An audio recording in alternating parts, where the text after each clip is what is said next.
Alhamdulillahirabbil alamin. Segala puji bagi Allah, pencipta kita semua, pencipta takdir kita. Salam dan salawat mari kita limpahkan kepada penyebar agama Islam, suri teladan kita, Nabi besar Muhammad SAW. Alhamdulillah, pada pagi hari yang cerah ini kita kembali bersilaturahmi, kita kembali bertemu. Ini suatu anugerah yang besar ya, dan suatu hal yang luar biasa. Kita bisa dikasih nafas, bisa punya kemampuan baik tenaga dan waktu menuju tempat ini. Ibu-ibu, saya selalu bilang bahwa hidup ini itu adalah kumpulan dari berbagai macam masalah, Bu. Jadi kita itu pasti menghadapi beberapa hal. Kita pasti bertemu dengan beberapa hal. Yang pertama, kita pasti bertemu dengan peristiwa yang tidak diharapkan. Betul ya? Pasti kita bertemu dengan peristiwa yang tidak diharapkan. Yang kedua, kita pasti bertemu dengan orang yang tidak diinginkan. Betul nggak? Kita pasti bertemu dengan orang yang tidak diinginkan. Yang ketiga, kita pasti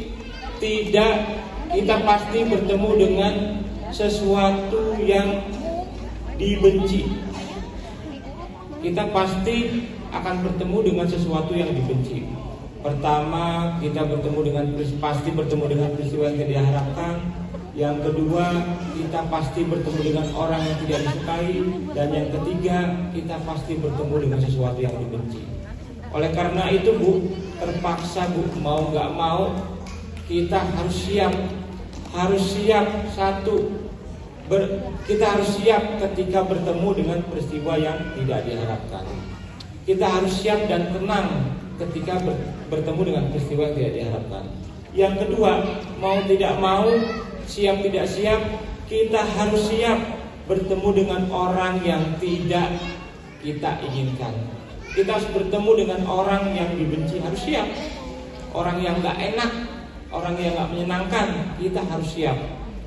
Yang ketiga, kita juga harus siap bertemu dengan sesuatu yang kita benci. Kalau ketiga kesiapan itu kita ada dalam diri kita, insya Allah, Bu, kita itu lebih tenang. Jadi yang kalau udah siap, yang kadang-kadang yang bikin repot itu adalah, atau bikin kesel itu ketika kita tidak siap. Kalau kita siap, contoh misalnya kita siap kayaknya nanti akan macet. Ternyata macet, itu biasanya kita biasa-biasa aja, karena kita sudah yakin akan macet. Ternyata jalanan nggak macet. Itu apa yang terjadi, Bu? Bersyukurnya luar biasa. Kita udah siap nih, pasti kita nih kalau mau ke alun-alun akan macet ini, macet cet. Ternyata nggak macet. Wah, luar biasa, itu senang sekali. Kalaupun ternyata macet, kita biasa-biasa aja karena kita sudah siap. Nah, kesiapan itu yang diperlukan oleh kita dalam hidup kita. Ibu-ibu, manusia itu bisa dibagi menjadi 5 macam, Bu. Saya selalu menyebutnya itu 5 macam. Jadi manusia itu bisa dibagi menjadi 5 macam. Pertama itu manusia wajib. Wajib itu apa, Bu? Wajib itu kalau dikerjakan mendapat pahala, bila tidak dikerjakan mendapatkan dosa. Jadi manusia wajib ini manusia yang harus ada, Bu. Nah, manusia wajib ini adalah manusia yang harus ada. Kalau tidak ada, berarti akan terjadi kekacauan di masyarakat. Yang kedua, manusia sunnah. Sunnah itu apa, Bu? Bila dikerjakan mendapat pahala, bila tidak dikerjakan tidak apa-apa, gitu ya. Jadi manusia sunnah ini kalau ada sangat-sangat bagus. Manusia sunnah ini kalau dia ada, luar biasa terjadi kedamaian, ketenangan, kemudian kerukunan di masyarakat. Tapi kalaupun tidak ada, tidak terjadi kekacauan. Yang ketiga, manusia mubah. Mubah itu apa? Gimana? Kalau dikerjakan nggak apa-apa, tidak dikerjakan pun nggak apa-apa. Nah, saya tahu berarti manusia mubah itu kayak gimana. Kalau ada yang nggak apa-apa, kalau nggak ngaruh, nggak ngaruh. Kalau ada nggak apa-apa, kalau tidak ada pun tidak apa-apa. Jadi biasa-biasa saja. Yang keempat makruh. Makruh itu apa? Bila ditinggalkan mendapat pahala, bila dikerjakan tidak apa-apa. Kalau ditinggalkan gimana? Kalau ditinggalkan mendapat pahala, tapi kalau mau dikerjakan tidak apa-apa. Itu betul ya makruh. Jadi manusia makruh apa? Kalau ada nggak apa-apa, tapi lebih baik nggak ada. Ya, kalau ada ya nggak apa-apa. Tapi kalau nggak ada dia lebih bagus. Nah, yang kelima haram, manusia haram. Haram itu apa? Apa manusia haram? Manusia apa haram itu bila dikerjakan mendapatkan dosa, bila tidak dikerjakan mendapatkan pahala, bila dikerjakan mendapatkan dosa. Berarti manusia haram ini apabila dia ada bikin kacau, lebih baik tidak ada pokoknya. Mudah-mudahan dia nggak ada. Kalau ada malah ribut, malah bikin kacau. Nah, itu manusia haram. Nah, sekarang ibu-ibu introspeksi, ngukur diri kita semua ini. Kira-kira masuk manusia mana nih, Bu? Manusia mana? Hah? Kira-kira masuk manusia mana? Pokoknya parameternya sederhana. Kalau misalnya ibu-ibu itu ketika ibu-ibu datang, orang-orang kok senang sekali dengan ibu datang, itu minimal manusia sunnah. Kalau orang-orang tuh biasa-biasa aja, kalau ibu ada ya biasa, kalau ibu-ibu nggak ada ya biasa, itu manusia apa? Mubah. Kalau lebih baik dia nggak ada, tapi kalau ada nggak apa-apa, jadi manusia makruh.